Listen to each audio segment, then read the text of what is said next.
Eto na ang mabibilis na balita. Nabalot ng makapal na usok ang bahagi ng Happy Land sa Barangay 105 sa Tondo, Maynila dahil sa sumiklab na sunog nitong Sabado. Inabot ng linggo ang sunog. Nasa 1,000 residente ang apektado habang 3 ang naitalang sugatan. Ayon sa Bureau of Fire Protection, mabilis na kumalat ang apoy dahil gawa sa light materials ang mga bahay. Pahirapan ang paglikas sa mga residente dahil masikip ang mga eskinita sa lugar. Sa gitna ng trahedya, binato umano ng bato ang isang volunteer fire truck kaya't nabasag ang salamin nito. Hindi patukoy ang salarin. Wala pang inilalabas na impormasyon ng BFP sa posibleng pinagmulan ng apoy. Arestado ang 5 lalaki matapos maaktuhang nagnanakaw ng mga kable ng telco sa bahagi ng Quezon Avenue sa Quezon City. Sa ulat ng Super Radio DZBB, sinabi ng pulisya na 13 tao ang nakita nilang nagsasakay ng malalaking kable sa isang closed van. Pumaripas daw ng takbo ang 8 iba pa. Nakuha sa kanila ang mga kable na nasa 250,000 pesos ang halaga.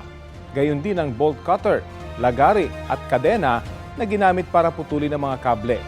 Depensa ng mga naaresto, pinahakot lang sa kanila ang mga kable at hindi raw nila alam na nakaw ang mga yon. Patuloy na tinutugi sa mga nakatakas nilang kasamahan. Sasampahan ng reklamong theft at paglabag sa Anti-Cable Television and Cable Internet Tapping Act ang mga suspect. Sa mga customer po ng Maynila, may dagdag singil sa inyong water bill mula Oktubre hanggang Disyembre. Bawas singil naman po sa mga customer ng Manila Water. Ayon sa Metropolitan Water Works and Sewerage System o MWSS, dahil po ito sa inaprubahang Foreign Currency Differential Adjustment o FCDA para sa fourth quarter ng 2025. 40 centavos ang dagdag singil sa Maynilad customers na kumukonsumo ng 10 cubic meters kada buwan. 1 peso at 53 centavos naman sa mga 20 cubic meters ang konsumo kada buwan.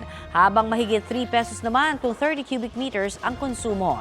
Sa Manila Water customers naman, 64 centavos ang mababawas sa mga kumukonsumo ng 10 cubic meters kada buwan. 1 peso at 43 centavos naman sa mga 20 cubic meters ang konsumo kada buwan. At halos 3 pesos ang bawas sa 30 cubic meters na konsumo. Hindi naman apektado ang water bill ng mga naka-enhanced lifeline rate. Sila ang mga low-income consumer na hindi lumalampas sa 10 cubic meters ang nagagamit na tubig kada buwan. Ang FCDA ang sinisingil sa mga consumer dahil sa nagbabagong palitan ng piso sa foreign currencies. Pambayad po ito ng mga foreign loan o utang ng mga water concessionaire para mapabuti ang serbisyo sa tubig.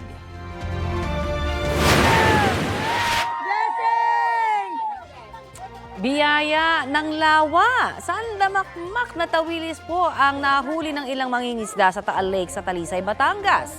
Kanya-kanyang hango sila ng mga tawilis ayon kay Youth Cooper Wenny Napa. Season daw talaga ngayon ng tawilis at ilang araw ng banye-banyera ang nahuhuli nila. Mga kapuso, para sa inyong kwentong totoo, kwentong kapuso, sumali po sa YouScoop Plus Facebook group at i-share ang inyong mga larawan at video. Gamitin ang hashtag YouScoop sa inyong pong mga post at baka ma-feature ang inyong istorya sa aming newscast. Mainit na balita mula sa Pasay City Jail na ibalik na po sa Senado si dating Bulacan 1st District Assistant Engineer Bryce Hernandez kaninang umaga. Ayon sa kanyang abogado na si Attorney Ernest Levanza, napagkasunduan yan sa Senate Legal Division. Bago yan, dumalo si Hernandez sa hearing sa Pasay Regional Trial Court Branch 112 para sa inihain ng kampo niyang petition for a writ of amparo. Sa sulat po ng kanyang legal counsel, sinabing umaasa sila na magiging patas sina Senate President Tito Soto at Senate Blue Ribbon Committee Chairperson Ping Lacson. Wala pang desisyon ng korte tungkol sa inihaing petisyon ng kampo ni Hernandez. Ito ang GMA Regional TV News. Dead on arrival sa ospital ang isang binatilyo matapos tamaan umano ng kidlat sa Tigbawan, Iloilo. Kwento ng isa sa mga kasama ng 14 anyos na biktima, nag-aani sila noon ng palay nang bigla raw bumuhos ang malakas na ulan. Bagaman sumilong sila sa kubo, 7 sa kanila ang tinamaan daw ng kidlat. Ayon sa pulisya, 2 sa mga sugatan ang naiwan sa ospital. Payo ng Pag-asa, maghanap ng masisilungan at iwasang lumabas kapag kumikidlat.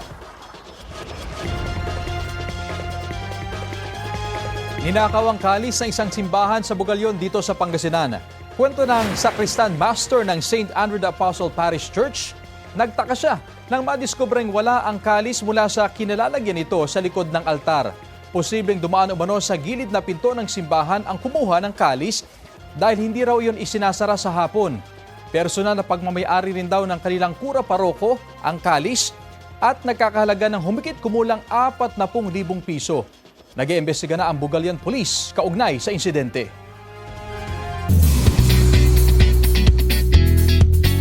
Despite their busy schedules, hindi nalilimutan ng ilang Sparkle actors ang importance ng work-life balance. Paano nga ba nila na-achieve yan?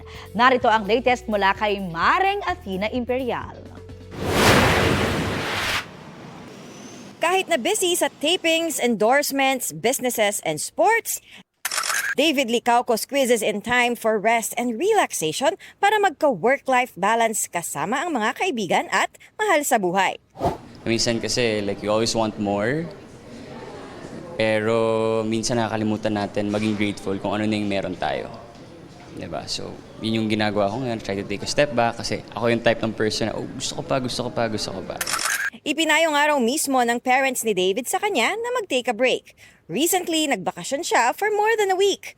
In Manila, like working, traffic, and everything else, But in Siargao, it's different, It felt to me na I was close to humanity, to nature. Isa sa mga kasama niya ang Sparkle artist at kaibigang si Jay Ortega na na-enjoy rin ang island life. The vibe na parang ang sobrang kalma. Yung mga tao sobrang simple, sobrang simple ng buhay. Bukod sa work break, David shared na nag-invest siya ng property sa Siargao. Next year, yung project ko is magkaroon ng villa doon. Yeah, resort, parang ganun, resort. Ang PBB Celebrity Collab housemate at friend ni David na si Dustin Yu, na isa ring businessman, suportado ang kanyang bagong venture. Nasa planning stage pa lang siya. Kinikwento niya na yan sa akin. Sobrang na-excite siya. Ang dami na rin yung mga businesses na successful. And of course, this one naman, real estate. So for me, win-win din yan. Gaya ni David, binabalanse rin ni Dustin ang oras sa showbiz at negosyo. May nugol nga raw si Dustin sa kanyang fusion resto. As of now, inaay ko mag-expand but na-hold kasi nga super busy. And then of course, I'll find time para magawa yun. Busy rin siya sa shooting ng horror film na ipalalabas sa December. Patapos na yung taping namin pero mas pinupulido lang namin yung mga action scenes, mga stunts. Athena Imperial, nagbabalita para sa GMA Integrated News. Nagpabaha ng katatawanan ang bagong addition sa Bitoy Multiverse na si Shala Dismaya sa Bubble Gang. Yung payong po ang gustong-gusto ko. Binili ko yung payong dahil may libre siyang kotse. Bakit? Magkano ba yung payong? 42 million po. 42 million! Your Honor, humarap na sa pagdinig si Shala na sa birth control pala ang topic. Pak na pak si kapuso comedy genius Michael V sa bawat litanya niya bilang si Shala. Siyempre, present doon ang kanyang abogado at pati na sina Senador Marcolecta at Senador Espada. Played by Betong Sumaya at Matt Lozano, naginisa na siya sa pagbili niya ng payong. Sa kanilang kulitan, tila nagparamdam ang maasim na si Mr. Asimo.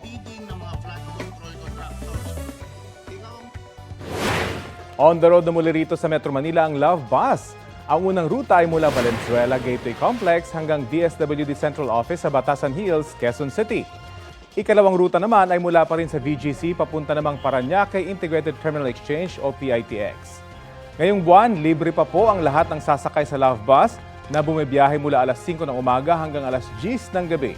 Pagkatapos nito, tuwing rush hour o mula alas 6 ng umaga hanggang alas 9 ng umaga at mula alas 5 ng hapon hanggang alas 8 ng gabi na lang ito libre sa general public. Mananatiling libre ang sakay ng mga senior citizen at persons with disability buong araw. Bukod po sa Metro Manila, umaarangkada na rin ang Love Bus sa Metro Cebu at Davao City. Plano pang palawakin ito ng pamahalaan. Maaaring makita ang mga terminal at ruta ng bus o Love Bus sa Love Bus app.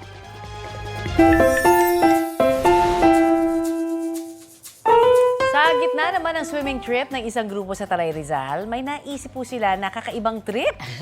Bilang true-blooded Encantadix, fantasy to real life ang isa nilang paandar. Heto ang kanilang entry. Nais na katotohanan, magpakita ka para sa aking katanungan. Ano ang iyong katanungan? Ayan, no budget, no problem para sa magkakaibigang sina Jazz Chard at Christine. Achieve na achieve ang batis ng katotohanan. All natural. Paalala, mga professional na eksenadora lang daw ang gumagawa niyan. Si Jazz na gumanap kasi bilang mukha, lubog litaw sa totoong swimming pool. Medyo malabo man ng tubig, malinaw namang nagustuhan ng netizens ang paandar. 1.3 million na ang views ng video. Trending! Kakatuwa. Galing. Kaaliw. Mga pampag-good vibes yan.